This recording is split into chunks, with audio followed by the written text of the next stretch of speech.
Welcome back to another episode of Mr. King KMK. These are my Knick thoughts for today. All right, so today we're not going to talk about and speculate on who might be coming to the Knicks. Today we're going to focus on who we actually have. And one thing that gets lost in all of this Donovan Mitchell trade stuff is that we still do have Julius Randle.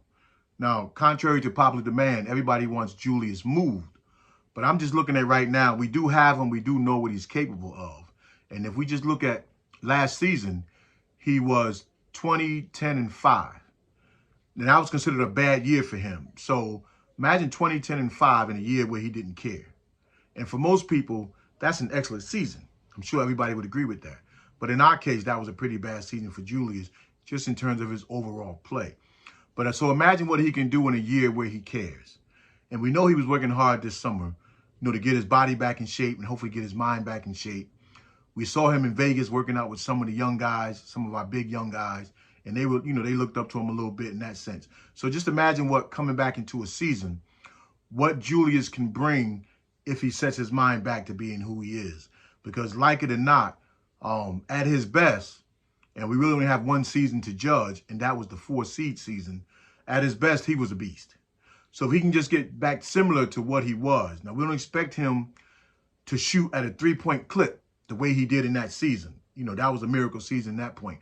But if he can get back to all the other stuff, get back to hitting the shot, at least on a consistent basis. The big shots, that was a lot. But on the block, Julius was a monster. And he showed last season, even in certain games, that he was a monster on that block. He was like a man among boys when he had his mind to it.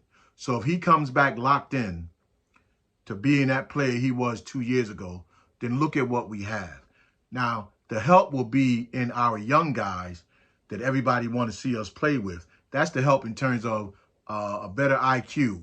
IQ will come back a little bit better because he's proved in his first 2 seasons he knows the areas that he has to get better in. So he's done that.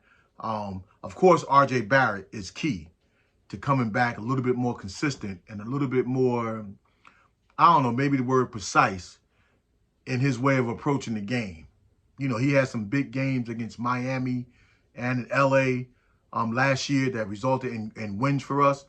So he has shown he can play with the big boys. So if his mind also comes back, imagine what that pair can do, in this conference. And then we're talking about Derrick Rose, Obi, who was our big man from last year.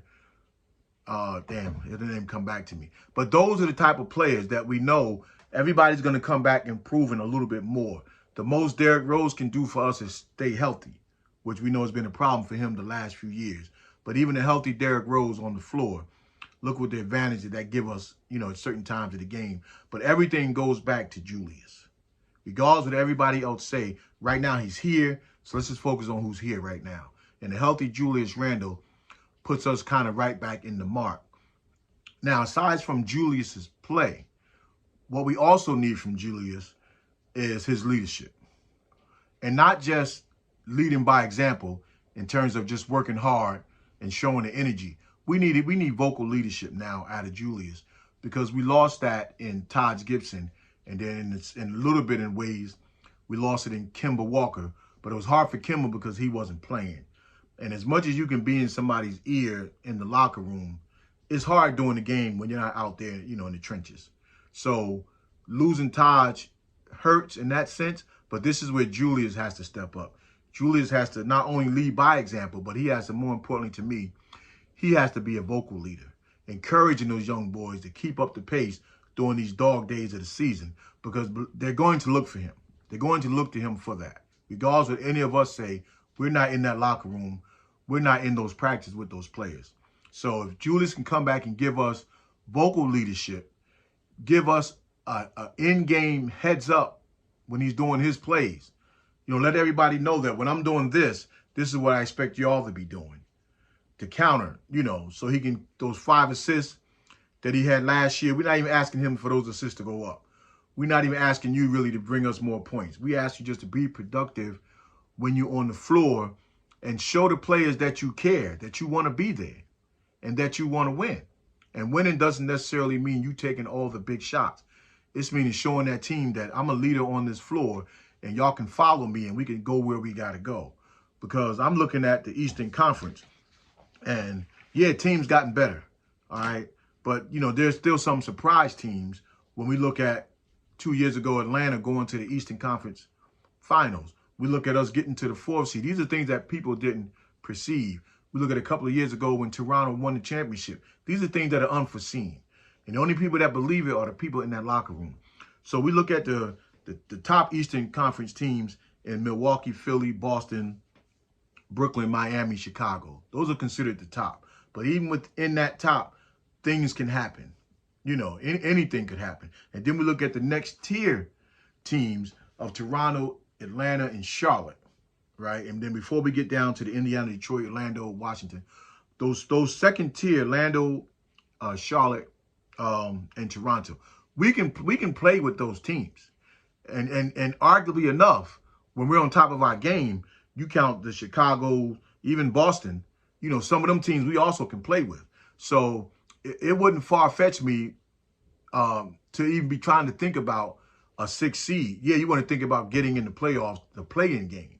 But the goal still has to be set higher because you've done it before. Everybody on our roster has been there and done it before. They've seen what a 4th seed looked like. And they've seen that taste of being exited out by Atlanta in the first round of the playoffs. So we can get it done. We have the people that have been there, so you got the experience. But with a healthy, a mind in tune Julius Randle, you know, right now he's here. With all of that, we can get this thing done, and then we can still move this team in the right direction.